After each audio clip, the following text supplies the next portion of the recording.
That cut off so quickly. Expressing their gratitude. Wait, expressing gratitude? I thought Valentine's Day was about love. Troubled heart. Oh, wow. Day of devotion, huh? Fine, I guess. That's such an understatement. Wait, he's an armor. Wait, he's an armor? Wait, should I have known that? Check this out. That's a corny attack animation. Fitting for Takumi. Takumi actually has really nice, beautiful hair. Shrouded heart. Wow. I'm rather confident in my ability to choose personalized gifts. This is the most casual Valentine. Valentine in Fire Emblem Heroes is not about personal love. It's a perf bow, right? Yeah, Dust Bloom bow. It doesn't even look like a perf bow. Will Leo actually be good? I got you something. Let's find out. 160 damage. Yeah, they gotta make him look good. All Leos in the game are bad. Striving heart. Hana. Becoming a great samurai is the best gift I can give. Just hope that's enough. I love her VA, Karen Strassman. Special Fighter Armor Stride. So it's probably Special Fighter as the 4-star skill, and then Armor Stride is the 5-star skill. Do you like it? I like how she says that. Oh, she was one off from 69 him. Eh. Sweetheart Royals. This is the most interesting one. I'm glad we get to enjoy the festival together. Me too. It's a lot of fun. Is what I want to say. Do your best. But we knew these two would be a dual hero one day, and they finally did it. Poetic Justice? Wait, what? Yeah. That's not Wraithful Staff 4? Oh, wow, they baited us. They baited us. What the heck? She gets dominance? What? Wait, I'm still fussy about, they baited us. I thought that was Wraithful Staff 4. What the heck?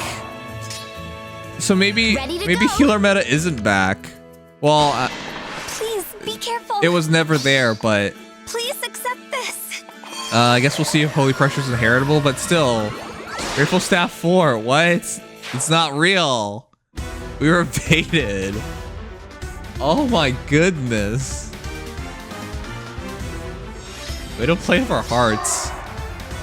Effie's the free hero. Yeah, we knew that. She's a CT hero.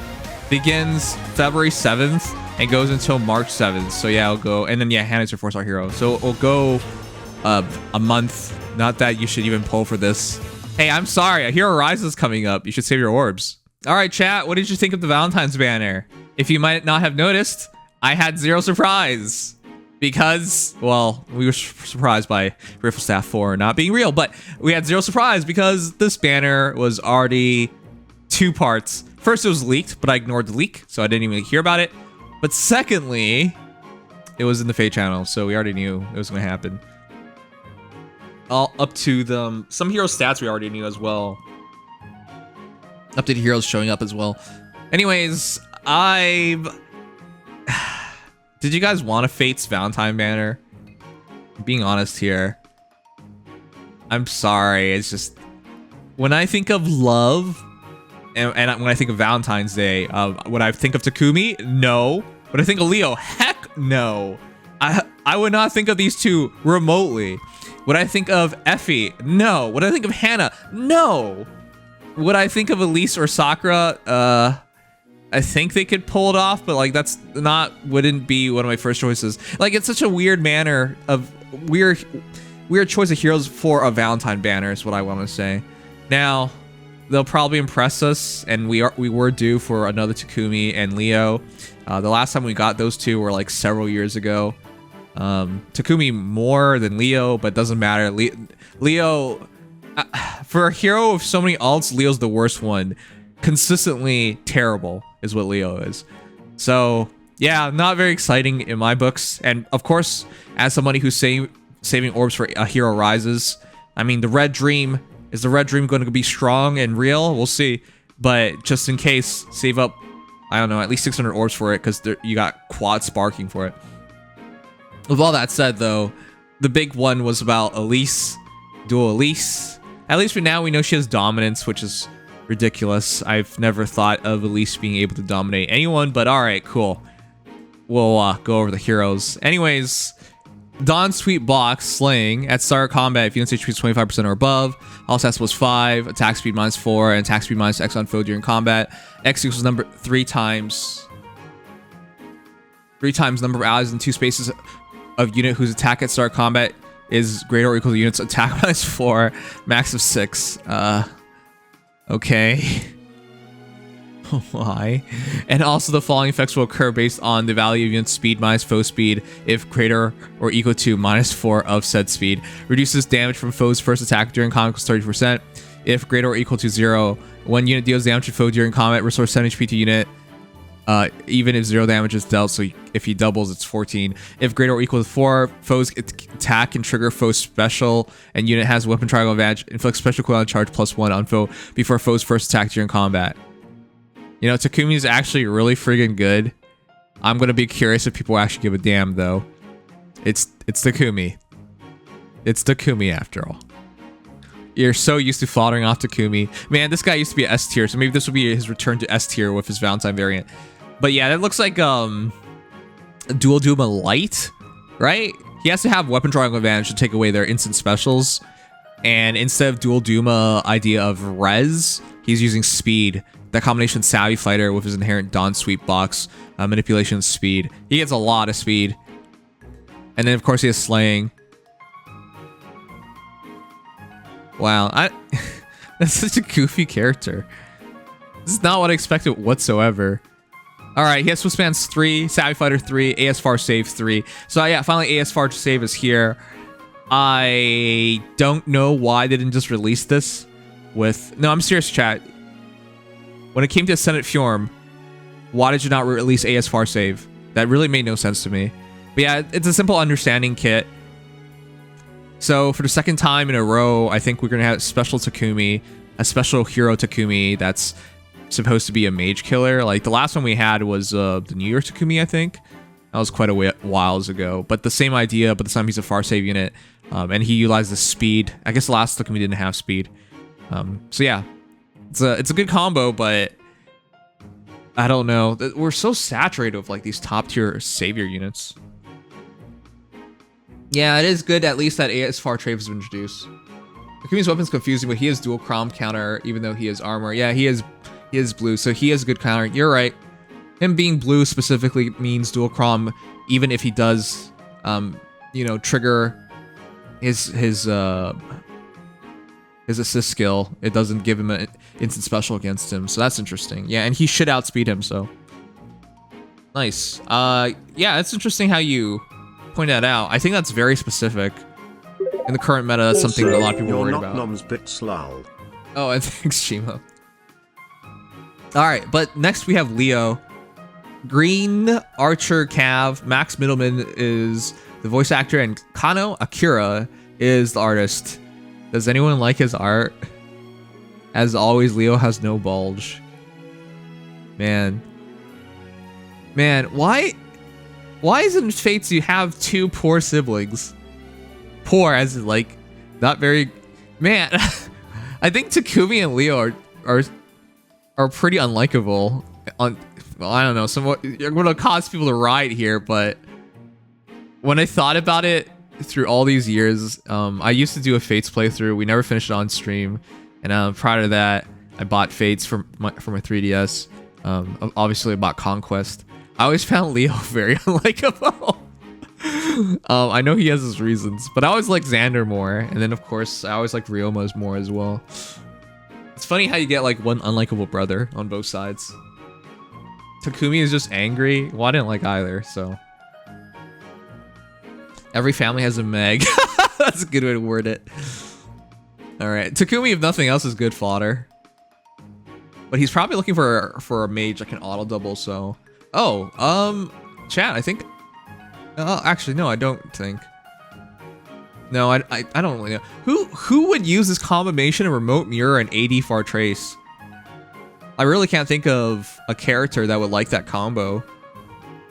Yeah, like, that's so weird. All right, it's more about his weapon. Dust Bloom Bow does not look like a perfect weapon. It is a perfect weapon, but does not look like one. Slaying ability, effective against flying foes at start player phase or enemy phase. If any foes in cardinal direction of unit have res greater than unit's res, inflicts defense. Wait, less than unit's res. Inflicts defense res -7 and gravity on those foes through the next actions. Oh, wow. Oh, wow. That's so funny to me. For those who don't remember, when Leo got his Refine, they removed gravity. Like, that was the only thing interesting about Leo, base Leo. But once he got his Refine, they literally removed gravity. Was it a big deal? No, but it was like one of the few refines that they removed something special about the weapon itself. Like a positive special thing. So it's nice to see that it's just auto gravity.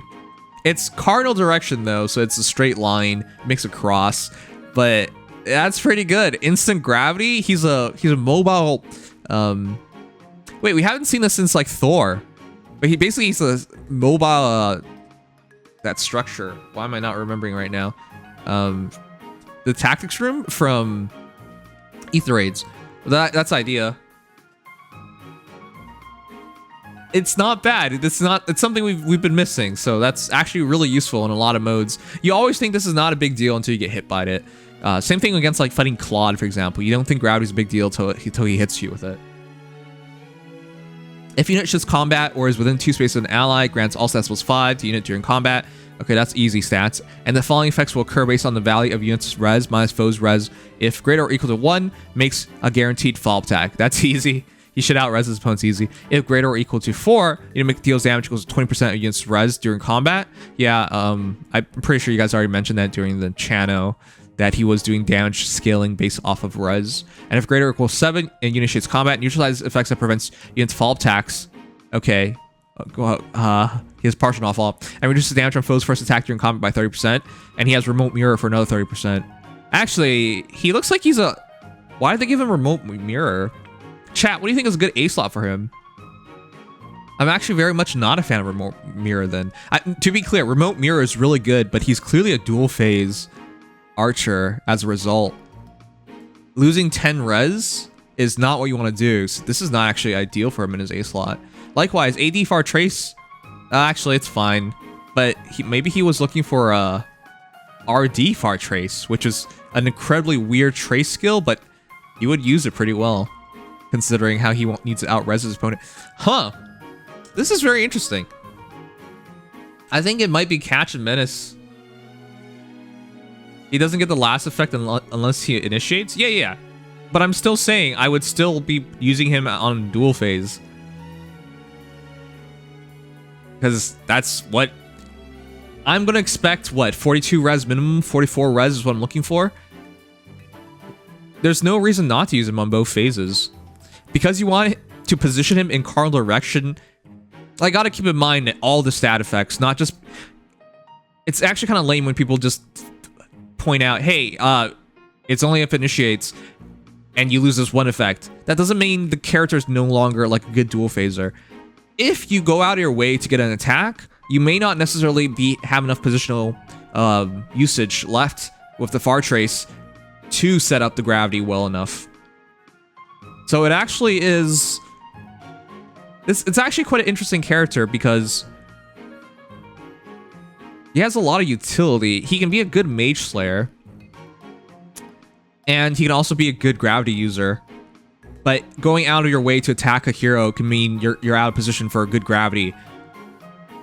And not just gravity, but he's also a good debuffer as well. So this is very interesting. So yeah, I don't necessarily think remote mirror is for him. Probably something more universal is what I say. But yeah, it might be Catch and Menace. Just because I think, you know, if I'm valuing like his skills, I value gravity used correctly more than just 30% damage reduction. Oh yeah, he has 45. Sorry, you're right. They did show his stats. Let's talk from the... Yeah, no, with 45 res. No, use him as a dual phase character. There's no reason not to. You're right. Sorry, I was thinking about it from like off the top of my head, but you're right, they showed it before. Okay, 37 HP, 59 attack, 31 speed, 16 defense, 45 res. He's super been maxed. Really low HP, really low defense. Moderately slow speed. I think slow speed nowadays is like what Goto and Formorta showed was 14 speed. I think even Falling Edelgard was faster, right? So, but yeah, it's really low in HP and defense, but his speed is actually on the moderately low side, whereas his attack and res are amazing. So yeah, with all that said, he's actually a fairly interesting unit as a result. All right.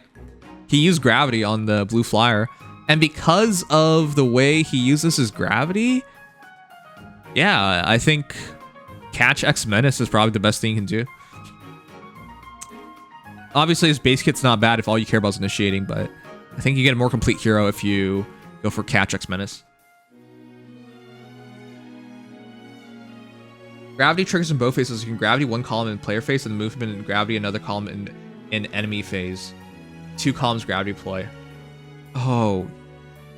Did I miss that?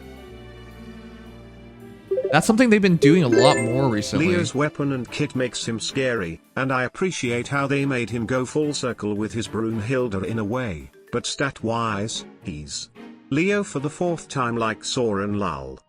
Well, yeah, he's still Leo at the end of the day. Yeah, your guys are right, because it's player phase, or I don't like when they word it that way. It should be player phase and enemy phase. It's not an or, it's not selection. Or means one or the other. Right? So, yeah, but you're right. That is what it is. Yeah, we've been seeing this since that old guy who creeps up on Noe. Is what Noe would say if you ask her. But yeah, this has been happening a lot more lately. It's really annoying that they do this, but it's really good at the same time. Which, yeah, that is huge. He's a mobile tactics room, but much better than that because he can do it on both phases. Well, Edelgard has 14 speed, so no, she wasn't faster. Well, I don't want to be that guy. Technically, she is because she gets more dragon flowers, but yeah, whatever. You're right. It's actually 14 and 14, but can you believe, guys, that she's like nearing 2 years old? Like, what the heck? Has it really been that long? Anyways, Hana, Karen Strassman is the voice actress, and Alan Smithy is the artist. Alright, Petal Fall Blade. At start combat, unit's HP is 25% or above. Obviously, it's inheritable. Grants attack speed +5 during combat, and also unit speed is over foe's speed. New side effects that guarantee full fall. What? Guarantee foe's fall attacks and effects that prevent units' fall attacks, and deals +5 damage. What are we even doing anymore? Sorry, this is the Null Follow-Up Blade? With extra damage? What? It's not damage when special triggers, it's just extra damage. And attack speed +5.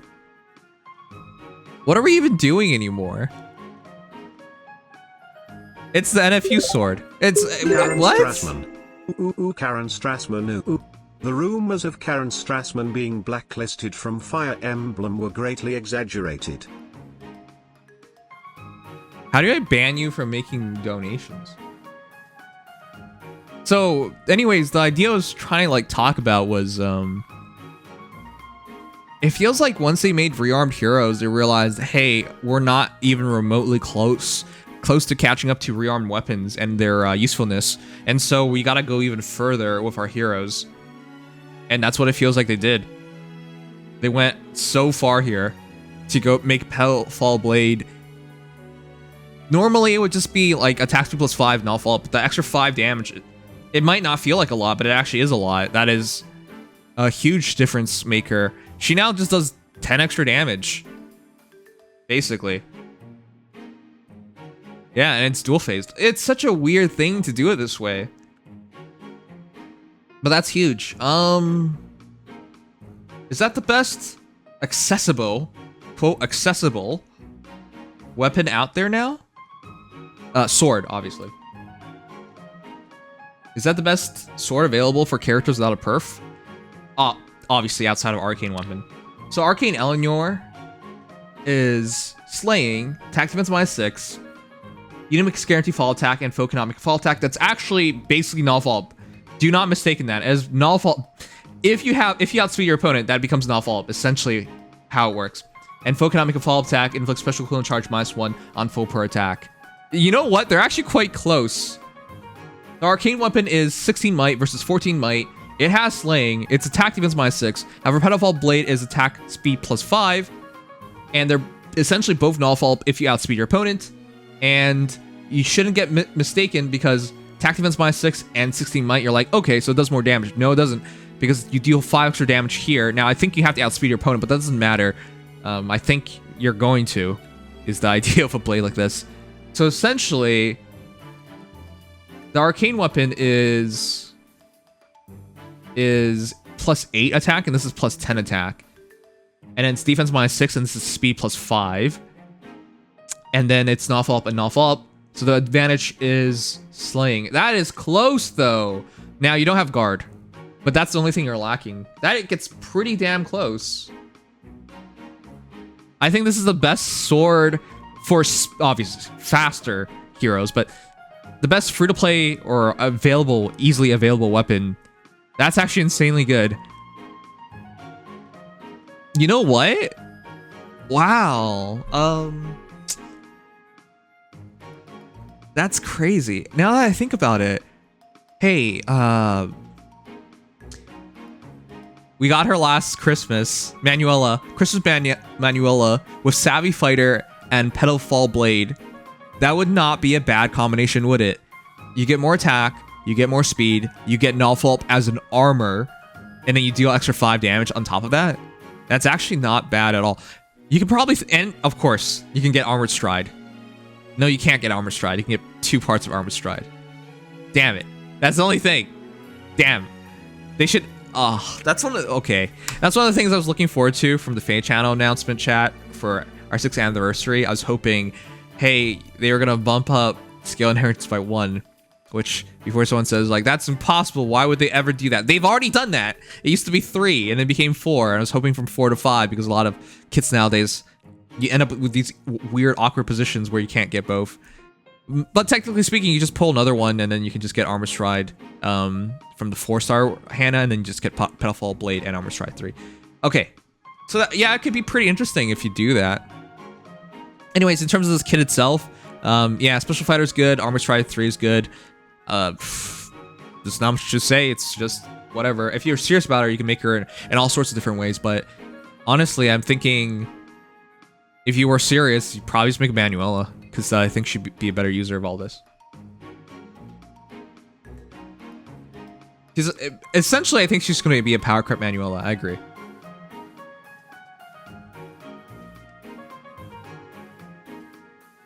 Okay, and then we have Dual Elise, Liv Strander, and Brianna Knickerbocker. I always love her voice. She has that, like, her voice is so distinct. It has that, like, hollow feeling, and it sounds, doesn't sound quite young. It sounds, it sounds young. I don't know. It's such an interesting voice. But yeah, the artist is Fuzichoko. Anyways, yeah, I like Brianna because she's also Hutao in Genshin Impact. And if you guys have ever watched Shield Hero, she's the chicken. It's not an actual chicken, but like a chocobo thing. All right, this is. My God, this is a giant list. You know, chat, we're now 26 minutes into this Fate trailer overview. You guys realize my trailer reactions used to be 10 minutes long? You know, it's not my fault. I think I still go about it with the same kind of poise and understanding, and, you know, it's not my fault because I think we have like 5 times more text to go through than back in the days. Back in the days, we get like 2 lines. We're like, oh, wow, that's not bad. It's good. And you talk about like the possibility of what you could do with 2 lines. And nowadays, you get like 6 lines and you're like, ah, yeah. All the possibilities. And then if I get something wrong, everyone argues with me and shits on me and like, yeah, well, the more there is of something, the easier it is to make a mistake. Jeez. It is literally a wall text. Okay, she has odd recovery. I'm gonna skip that. It's good, obviously, but you guys know what it does. Poetic Justice instead of Rayful Staff 4. Okay, as pointed out, because it's gold border, it should be inheritable, but that's really weird for them to do it this way. Couch damage from staff like other weapons, yep. because it looks like rifle staff. Inflicts speed -4 on foe during combat and unit deals damage equals 15% of foe's attack. Why? Actually, why? That's so good. We went from rifle staff is such and healing heroes being such handicap heroes because they have to always run rifle, so your B slot's always wasted just so you can do normal damage. Now you literally do extra damage. Chat, do we have a B slot, universal B slot, or any kind of B slot where you can just generate damage as easily as Poetic Justice? Now, before you guys say, hey, we got seal defense, for example, for yeah, we technically do. Those will generate damage, sure, but they're not. Man, it's just, I think that's the closest thing we got. Like, most hero classes don't have something in their B slot that just gets them extra damage. And this is just guaranteed. What the heck? Like, there's no way to avoid your opponent having attack and you therefore doing more damage. Healers went from being handicapped on damage output to guaranteed to do extra damage. That's crazy. I think it's seal defense, seal res. I want to bring your attention how they used the word attack instead of the abbreviation at when saying 15% of foes at claw. Oh, the foe attack wording? Yeah, they used to write ATK. That's weird, you're right. They're not consistent on these things.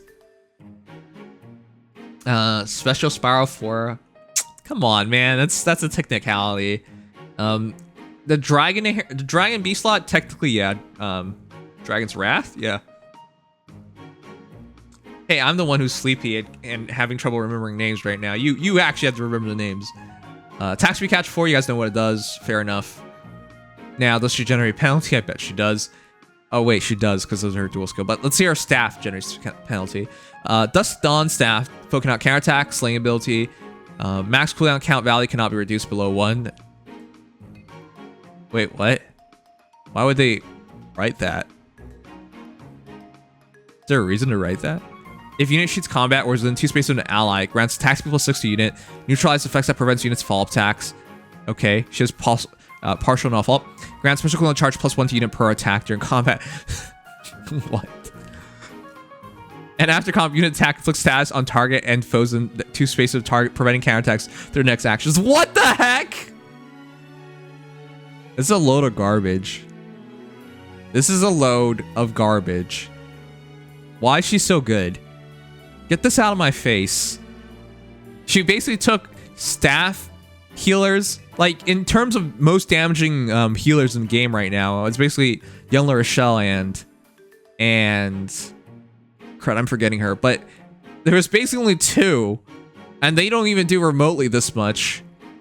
Get this out of my face. Staffs, all of a sudden we have a staff healer as one of the most dominant characters in the game. That makes no sense. I'm a healer, but yeah, get that gun out. Anyways, Holy Pressure is what this is about. Even as the skill is used, unit special cooldown count does not go down. They had to handicap. That is... Ugh.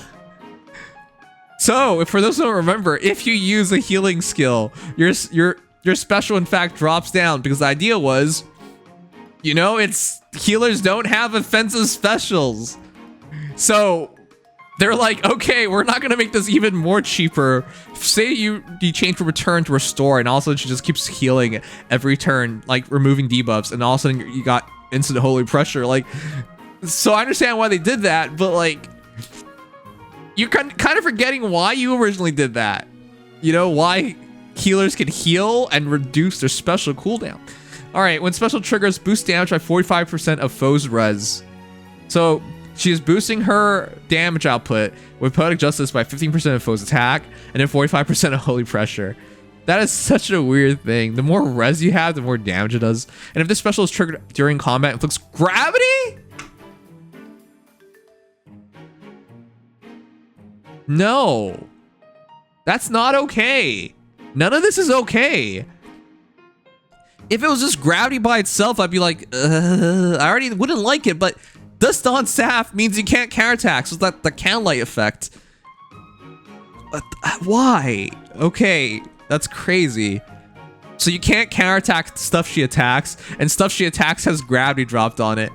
That's absurdly dumb. 10 out of 10. I hate it. But 10 out of 10. I hate it. Why does she get gravity and flash? Why is she... Okay, also her stats are really well optimized. 37 HP, 57 attack, 46 speed, 16 defense, 27 res. Yeah, low defense. That's like bottom Slaying percentile. Staff. 2 words that should never go together, lol. Yeah, none of this makes sense to me. And then her res is super low too. 27 res. Like, what happened to Sakura's res, you know? This is definitely just Elise. Low HP, low defense, moderately low res, high attack, high speed. This is not a healer. This is not a... This is a unit. This is a cav mage pretending to be a staff. This is essentially what you got. But the funny thing is, I think she's better than most cav mages. Most. Don't get me wrong. Yet she still does things that healers do. I.e., she has odd recovery. She heals and has access to healing stuff. And now she gets holy pressure so she can get gravity. And she has flash and dust on staff. And because she's a dual hero, she gets dominance. And because she's a dual healer, she doesn't actually have any lossage in anything. Because before you'd be like, okay, well, dual healers don't matter because they don't have a special, 500 SP special. So they're already handicapped and can't go into a arena, and they gotta use Wraithful Staff. So in the current meta, you can go 300 SP, 300 SP, 300 SP. Unless you are a healer. Nope, not anymore. It's all solved. Healers. The last 2 Valentine's banners introduced cancer mechanics. Are offensive healers the new blight? Even if not, a flash staff duo hindrance enabler is already bad enough. When you connect dots when dots aren't there, you might as well put on your tinfoil hats. Just... Okay, chat. Fire Emblem Heroes has been here for 6 years. And how many of the years has Valentine been like, "Ooh, we're introducing broken mechanics"? Come on, man. Just because it happened last year doesn't mean it's like that all the time. Just because we got saviors from Valentine's doesn't mean anything. Like, well, it didn't happen last year. I think Dual Crown was a revelation, but the rest of the ban was whatever. Savvy Fighter never really took off as we thought. Anyways, more importantly, yeah, she also gets dominance, which is not fair in my opinion. So she can essentially have dominance as a debuff, gravity as a debuff, and flash as a debuff. And still be a healer. Okay, this is... Healers are not second-class citizens in Fire Emblem Heroes anymore. I think Elise is as top tier as it gets. This character is redonkulous. I hate it. We're gonna see a lot of her. No, but seriously, chat, I'm not even kidding here. What are you supposed to do against her? I'm serious. What are you supposed to do against her? I'm glad you can't vote for her on Hero Rises. Like, you can't counterattack her. She does extra damage. Her stats are not handicapped in any way. In terms of arena scoring, it's max value. Remember, she's still a healer, so she still provides support functionality for your team. If she initiates combat, nobody can counterattack, so your opponent is now really, really annoyed. I think for Aether-Raid's defense, this character is a must. Not all teams would utilize her well, obviously. Realized. Them putting slaying on the staff with an offensive healer special now solidifies the realm of possibility of an arcane staff. Well, we already thought that would happen, but okay, I guess for those who are doubting arcane staff, yeah, it's absolutely a reality now. But yeah, chat, no, this is a really good character. If you were a long-time arena player, this is huge because this is still huge because she's a max scoring unit. And you get access to a healer. Like, no, I'm saying her getting flash is already absurd, right? Getting flash to go off in arena would help you so much. Getting flash to go off in ether raids would help you so much. Getting flash to go off in summer duels would help you a lot. And then you add together the possibility of gravity and the fact that she can use dominance. This is an unfair character. But I would still say skip this banner and save your orbs for Hero Rises. Let me know what you guys think. Rate this banner out of 10. If you were to ask me, I think it's a solid banner. I think... Jeez, ooh. 9 out of 10. Skip it though. 9 out of 10.